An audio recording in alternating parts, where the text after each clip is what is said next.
অবশেষে আর্জেন্টিনা ফাইনালে গিয়ে হেরে গেল। তো যারা সাপোর্টার আছে, আমাদের বাংলাদেশে অনেক সাপোর্টার আছে আমি জানি, তো তারা হয়তো অনেক কষ্ট পাবে, কারণ আমরা আবেগী জাতি, আমাদের অনেক আবেগ তাদের জন্য। লাখ লাখ টাকা আমরা খরচ করে ফেলছি তাদের জন্য। তো যারা লাখ লাখ টাকা খরচ করছে তাদেরই কিন্তু আজকে কষ্ট লাগবে। আর যারা বড় বড় কথা বলছে ফাইনালে গিয়ে আর্জেন্টিনা সিরালাইব, ওই করে ফেলবো, তো তাদের কাছেই কষ্ট লাগবে।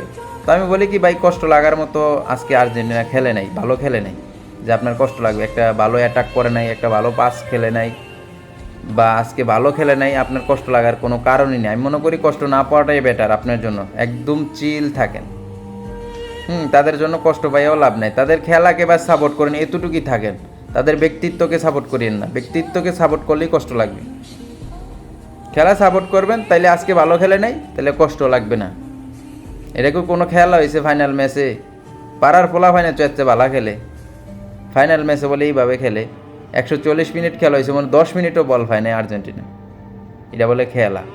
ছি, শালারা খেলা খেলছে।